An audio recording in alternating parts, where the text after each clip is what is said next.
The craziest thing I've ever seen in my entire life. You ready? This is our electric bill for 1 month. We live in the beautiful state of Connecticut. Our total supply that we used for the month was $236.71. The transmission was $87.01. The local delivery, I don't know how they deliver it, but we have to pay for it. It's $175.16. And then we have a thing called public benefits. So this is the people who can't pay for their electric bill. And we pay for it. It's $227.76. So I am paying to keep somebody else's lights on. Excuse me, what? All right, people, you heard that correct. Over $1,100 for electricity in the state of Connecticut here in the United States. And what she talked about there was some sort of benefits thing where she has to pay for people that can't pay for their electricity bill. What do they call it? Public benefits or something like that. Plus a whole bunch of other charges, delivery charges. Folks, this is getting out of control. Now, some of you may be saying, well, it's been out of control for a while, JJ. It just keeps going and going. Folks, we think there's a breaking point, and we're going to talk about that here a little bit later. There is a breaking point. We're going to tell you how we think this ends and what's going to happen here. But what's going to happen to the people that can't pay this bill, the ones that are now responsible for paying the ones that already can't pay their bills? Then who's going to pay for their bill? Is it just going to be passed on to the next person that can still pay? And pretty soon you have maybe 20% of the people paying for 80% that can't pay. I mean, where does it end? Right? It's crazy. This is Connecticut, folks. This is happening worldwide, though. We see this trend of just rising electricity bills, and people are held captive. They can't escape it. Yes, you can go to solar. In some cases, they'll still try to give you extra fees on paying solar.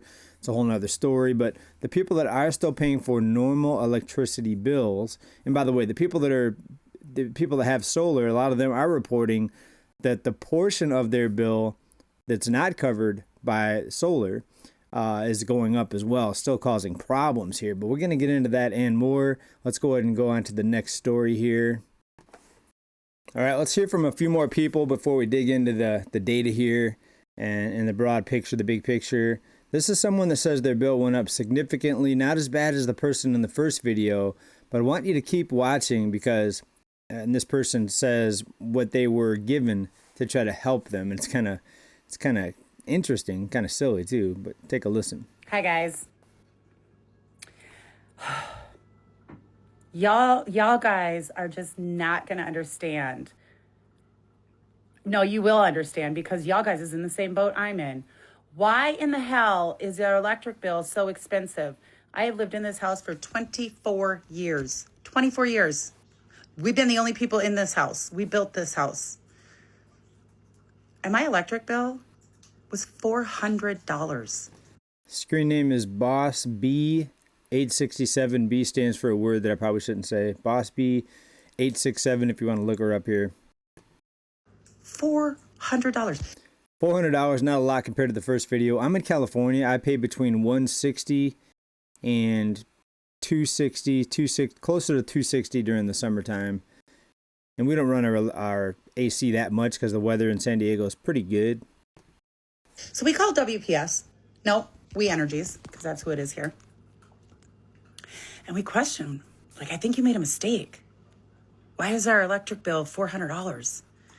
And they said, well, there was a 3% price increase. I said, 3% price increase? My normal bill is only $200. 3% on $200, that should be like $6. And that doesn't make sense. That's expensive. I remember when my electric bill was $180, and that would have been maybe a year and a half ago. So from a year and a half ago until today, $400, that is ridiculous. So their solution to saving power, they sent me a care box. Let me flip my camera here. A care box. All right. I'm not sure if I can. Care box from We Energies. Let me just show you what's in it. They sent me a 9-watt LED bulb. Now, don't you think I already have LED bulbs in my house? What is the one light bulb going to do? They sent me a plug-in that says "we" on it that turns on and off to plug into the wall. What is that going to do? What is a nightlight going to do? Are you telling me the nightlight that I've had plugged into my wall for 10 years is what's causing my power increase? Folks, they want to replace her nightlight and replace a bulb. It's going to save her. It's going to get her bill back down. Folks, not going to happen. And they sent me plastic to put on my windows. Plastic for the windows. I have good windows. My windows don't leak air. I have a nice house. It doesn't leak air. Why is my electric bill $400? We Energy needs to do something better than one light bulb. Seriously, that's not going to help me. So if y'all guys have any tricks or trades, or please don't tell me to unplug stuff I'm not using, because the stuff that's plugged in is not taking power. We tested everything with a kilowatt meter. Nothing in this house has changed in 24 years. If y'all have any ideas, any at all, please shout them out to me so I can help save my damn self some money. Okay, so obviously the electric company, they're not going to offer any solutions at all. They're not going to take the blame for the increase. They're going to try to pass the blame or put the blame on the consumer, in this case the person paying the bill, and saying, oh, look, you're using too much electricity. Here's a bulb. Here's a new nightlight. Basically saying in so many words that it's you, the consumer, that's using too much and that you need to figure out how to fix it, regardless of how much they increase the rates, double, triple, over $1,000 with the first video we saw here today. They're not going to say, oh yeah, we're charging a lot because we want to make more profits. They're not going to say that, of course. They're going to say, oh, you need to use less. You're using more than your neighbors. I got one of these letters from our electric company here, SDG&E, and my bill is still pretty low compared to some people. But we got these letters, and they tell us basically, oh, you're using more than your neighbors. Here's how much your average neighbor uses in your neighborhood. And it showed like so many kilowatt hours. And ours was about 20% higher than what they were comparing us to the neighbors. So I talked to a couple of the neighbors, talked to them, and they got the same letter, including the person right next to me. And they got the same bill. So they're using more than their neighbors, but I'm supposedly using more than my neighbors. So everybody's using more than their neighbors. So is there anybody that's not using more? I think everybody gets the letter. I mean, I didn't talk to everybody, of course, but it seems like that's a tactic that they're using here in my area, SDG&E. Of course, we've heard from people that are getting billed for other people that are not paying their bill. Where does that end? What happens when, again, 90% of the people can't pay their bill at some point? Is it going to be the 10% that are paying for their bill that pays for the other 90%? I mean, where does it end, folks? Well, it gets even crazier. Take a look at a couple other things here. It was recently reported that America faces a power disconnection crisis.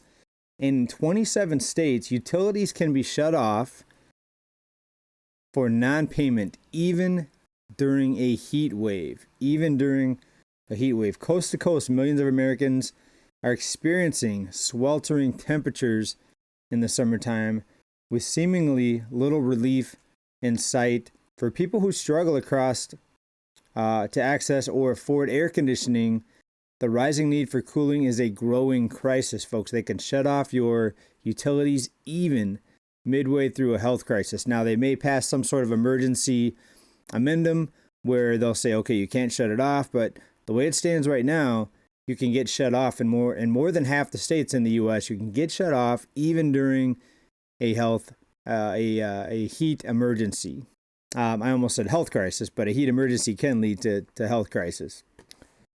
And it's estimated that 1 in 4 households experience some sort of emergency energy insecurity within a year. So at some point during the year, 1 in 4 households are not able to and need assistance. They're not able to pay their bill and they need assistance. For many low-income households, the risk of a power shutoff reoccurs month after month. A recent study found that in a single year, half of households whose power was disconnected dealt with disconnections multiple times as they struggled to pay their bill. What is your electric bill and where do you live? We just received our electric bill and it is a whopping $1,140 with 46 cents. How is this possible? I work from home. I have 2 babies. I live in California. I live in San Fernando Valley. I do live in the hotter part of the San Fernando Valley, it's hot up there, up by LA, Los Angeles area. valley. I try not to turn on the AC. I hold off as much as I can, but sometimes it gets too hot and I do have 2 babies here. Sometimes I just have a fan on when I'm sitting at my desk. I have a small fan. If the kids are in the room, I turn on the fan. I try to keep the house as cool as possible, but this summer heat, this is my first summer in this home. I'm in shock. I don't know how we're supposed to live. It's insane. Am I the only one with this insane bill? I mean, this is for water and power. I don't know. I don't know what's going on with this electric bill. I mean, I've heard of 700 on our non-summer electric bill is about $600-700. So yeah. What is your electric? Crazy, people. So that's 100 miles from me. From San Diego to LA, 100-something miles, less than 110 miles, I think. Well, San Fernando Valley, a little bit farther north, 120 miles maybe for me. And over $1,000. I mean, first of all, call your electric company. Maybe there's a mistake. Do try to cut back, even though changing a nightlight and changing a bulb is probably not going to do it. But try to keep your house cool in other ways. What we do is we put fans in the windows during the night. And in the morning, it's really cool in here because it's obviously colder at night. And we don't have to turn on the electricity until sometimes 12, 1, sometimes even 2, 3 p.m. before we turn on the electricity because it's so cool in the morning. And of course, as soon as the sun gets right over the house and starts beating down, then it starts getting hotter. But little things like that you can do. We always turn it down when we're out of the home.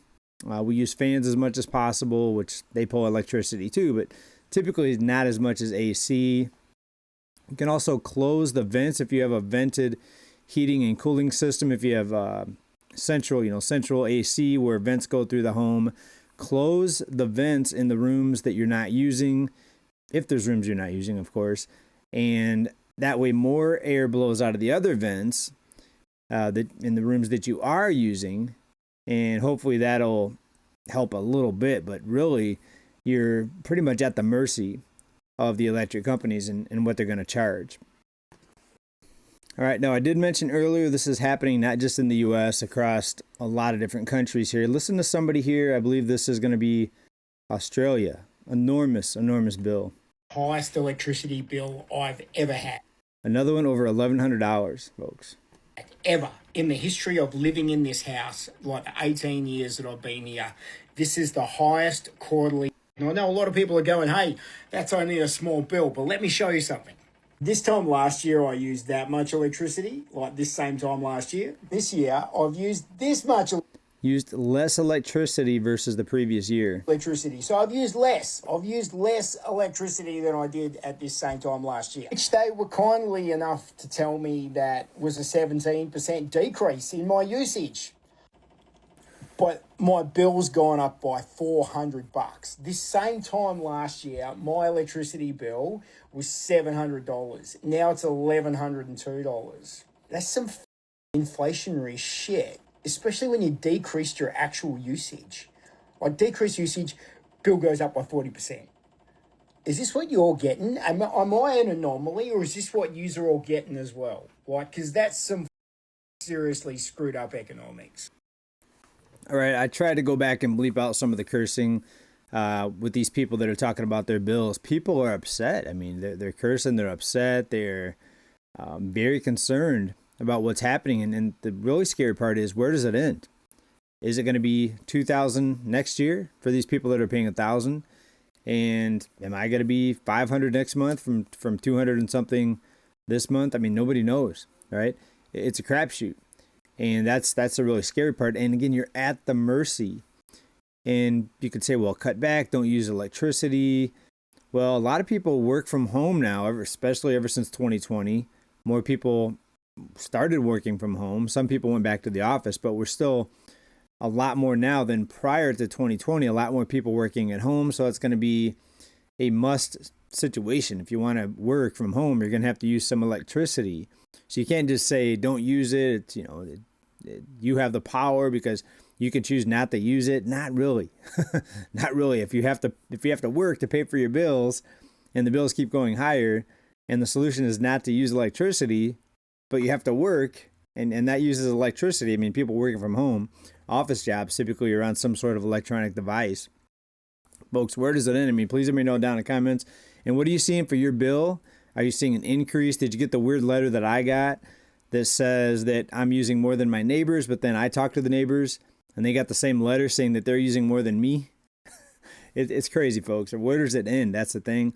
Where does it end? It's going to be a crisis, folks. And they've been kicking the can down the road for so long. They're finding ways to help people that can't pay their bills. They're passing the bills on to other people. Obviously, we heard from that person there. In some cases, we saw over the past few years, they stopped people from having to pay their bill, then they resumed it. Kind of like some of these loans, they stopped them. Now they're resuming them, and people just can't pay them, folks. So there's going to be a big crisis, folks, of electricity getting shut off for so many households. And it's going to be big, big problems, folks. So let me know what you think about this down in comments. And we'll talk to everybody very soon. As always, keep stacking. Big love. Bye for now. Peace.